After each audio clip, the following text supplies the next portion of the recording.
Le vieillissement est-il vraiment une fin inévitable? Ou s'agit-il d'un processus logiciel fonctionnant en nous, biologiquement modifiable et ajustable?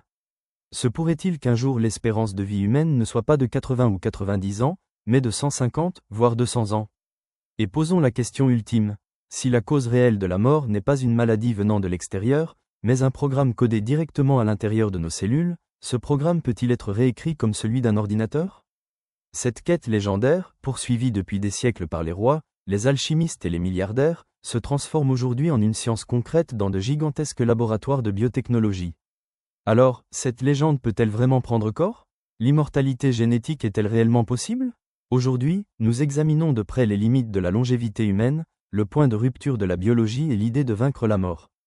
Avant de commencer à parler de ce sujet colossal, nous devons clarifier ce grand concept sur la table. Que voulons-nous dire par immortalité génétique? Nous ne parlons pas d'une éternité vampirique, immortelle, parabale et vivant jusqu'à la fin de l'univers, comme nous le voyons dans les films de science-fiction. Ce que la science moderne entend par le mot immortalité, c'est ralentir le vieillissement, retarder les dommages cellulaires qui surviennent avec le temps et, surtout, prolonger la durée de vie en bonne santé. En d'autres termes, la science essaie aujourd'hui de comprendre le mécanisme de cette destruction biologique que nous appelons le vieillissement et de le traiter comme une maladie, plutôt que d'éliminer complètement la mort. Pour comprendre pourquoi notre corps commence à s'effondrer, nous devons descendre à l'échelle microscopique, dans le monde des cellules. Quand nous sommes jeunes, notre corps est comme une usine qui fonctionne parfaitement. Les pièces endommagées sont immédiatement réparées ou détruites. Cependant, au fil des années, les choses commencent à se dégrader dans cette usine. Chaque jour, à cause de la lumière du soleil, du stress, des erreurs alimentaires et de l'oxygène que nous respirons, de minuscules dommages s'accumulent dans nos cellules. Notre code génétique, l'acide désoxyribonucléique, est endommagé, nos protéines se dégradent et nos mitochondries, qui produisent l'énergie de nos cellules, commencent à avoir des ratés. Dans le monde scientifique, le point le plus sombre de cet effondrement est appelé sénescence cellulaire ou cellules zombies. Ces cellules zombies ne meurent pas et ne servent à rien. Elles restent simplement à l'intérieur du corps, propageant une inflammation toxique autour d'elles et empoisonnant le corps de l'intérieur. Ce que nous appelons vieillir, c'est l'invasion du corps par ces cellules zombies et ses dommages. Pour comprendre comment les cellules deviennent ces zombies, nous devons regarder la plus grande obsession de la science ces dernières années, les télomères. Vous connaissez ces petits morceaux de plastique au bout des lacets qui empêchent le lacet de s'effilocher. Eh bien, au bout de nos chromosomes, c'est-à-dire de nos informations génétiques, il existe des capuchons protecteurs qui remplissent exactement la même fonction. On les appelle les télomères. Chaque fois que les cellules de notre corps se divisent et se renouvellent, ces télomères raccourcissent un peu plus. Au fil des ans, ces capuchons deviennent si courts que la cellule ne peut plus se diviser et le vieillissement commence. Cependant, les scientifiques ont trouvé une porte dérobée, une enzyme spéciale appelée télomérase. Cette enzyme a la capacité de rallonger ces télomères raccourcis. Et si nous pouvons contrôler cette enzyme correctement, nous pouvons supprimer complètement la limite de division des cellules. C'était la première grande lueur d'espoir en laboratoire. Alors, les seuls coupables sont-ils les télomères qui raccourcissent? Lorsque notre code génétique entre en jeu, les choses deviennent beaucoup plus complexes et passionnantes.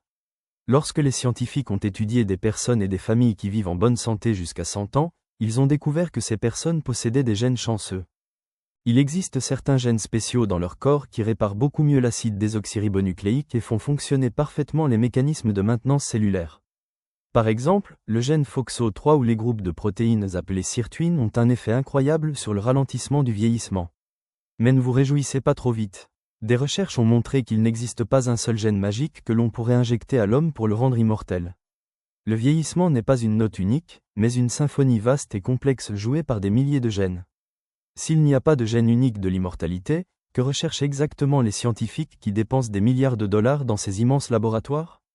Ils ont essentiellement 4 objectifs. Nettoyer ces cellules zombies toxiques dans le corps, accélérer au maximum les mécanismes de réparation des cellules, augmenter la régénération des tissus et, surtout, rajeunir littéralement les cellules. C'est lorsque ce 4e objectif a été atteint que le monde scientifique a été secoué. En 2006, le scientifique japonais Shinya Yamanaka, lauréat du prix Nobel, a réussi à ramener une cellule adulte âgée au point zéro, comme la cellule souche d'un nouveau-né, en utilisant 4 protéines spéciales. Cette découverte, appelée facteur de Yamanaka, a prouvé que l'horloge biologique pouvait non seulement être ralentie, mais aussi inversée. Les choses commençaient à sortir de la science-fiction pour devenir sérieuses. Grâce au facteur de Yamanaka, oui, il est possible d'effacer les signes de vieillissement d'une cellule dans une boîte de pétri en laboratoire et de la rajeunir. Ils ont même testé cela dans des expériences sur les animaux sous le nom de reprogrammation partielle et ont observé un rajeunissement des tissus musculaires et des nerfs optiques chez les souris. Cependant, ces résultats ne nous rendent pas immédiatement immortels. Parce que réinitialiser une cellule n'est pas la même chose que réinitialiser un organe humain complexe, composé de billions de cellules. Si vous donnez ces gènes de rajeunissement au corps de manière incontrôlée, les cellules ne sauront pas où s'arrêter et ce rajeunissement peut rapidement devenir incontrôlable et se transformer en énormes tumeurs cancéreuses. Ajuster cette ligne fine entre la jeunesse et le cancer est l'équilibre le plus dangereux que la science essaie de résoudre aujourd'hui. Pour surmonter tous ces dangers et manipuler directement la génétique humaine, nous avons une arme parfaite entre nos mains, la technologie CRISPR.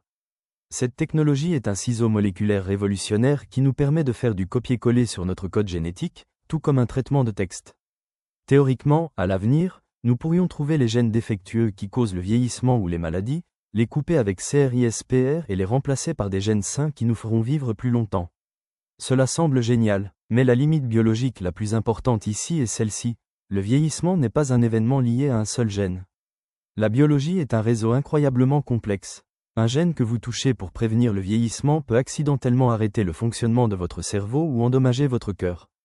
Il est facile de modifier les gènes, mais il est presque impossible de prédire l'effet papillon de cette modification. Puisque l'application chez l'homme est si risquée, regardons les expériences sur les animaux. Quels y sont les résultats ? Les résultats sont vraiment fascinants. En laboratoire, la durée de vie des vers ronds génétiquement modifiés a été augmentée de 100%, c'est-à-dire doublée.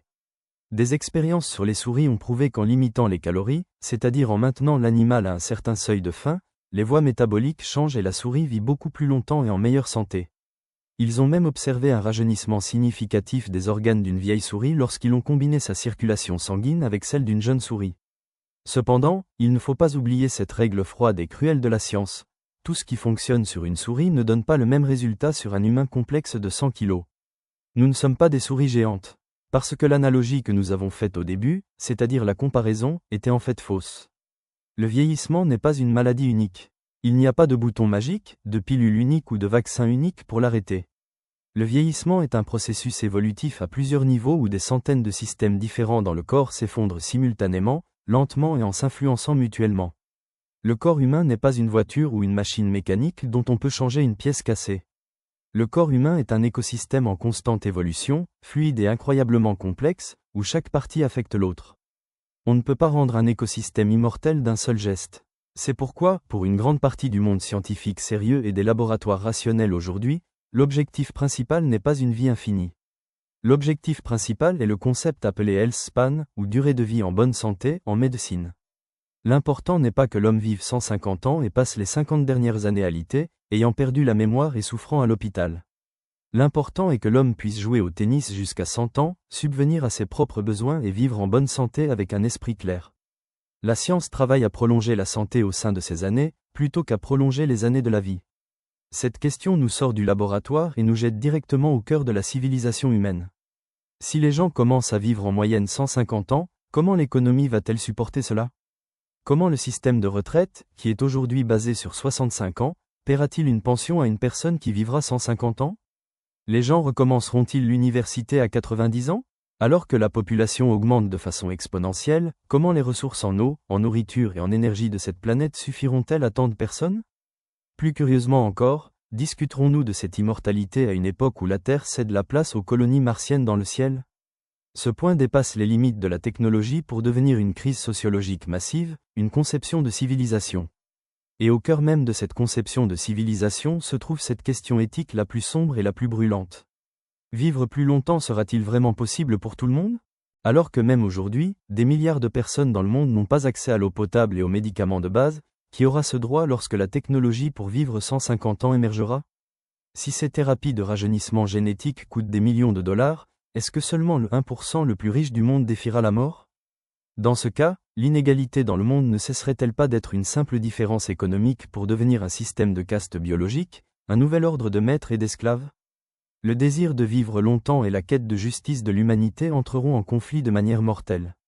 Lorsque nous rassemblons tous ces gènes, ces télomères, ces expériences sur les animaux et ces crises philosophiques, nous pouvons répondre clairement à notre question principale. L'immortalité génétique est-elle possible ? Selon la réalité scientifique d'aujourd'hui et du futur proche, non, une immortalité ou une invincibilité au sens propre n'est pas encore sur la table. La nature est programmée pour nettoyer le système avec cette gomme ultime qu'est la mort. Mais d'un autre côté, ralentir le vieillissement, arrêter les dommages cellulaires à la base et porter la durée de vie en bonne santé de l'homme à des niveaux jamais vus dans l'histoire n'est plus de la science-fiction, mais un sujet de science concrète et d'investissement. Atteindre 120 ans en bonne santé pourrait devenir tout à fait ordinaire pour les générations à venir. L'humanité a peur de la mort et cherche des moyens d'y échapper depuis qu'elle existe. Les rois ont mis de l'or dans leurs tombes, les empereurs sont morts en cherchant des élixirs d'immortalité. Aujourd'hui, nous poursuivons la même quête sous les microscopes, avec des ciseaux génétiques. Peut-être que le but ultime de l'humanité dans cet univers n'est pas de vaincre complètement la mort et de geler le système.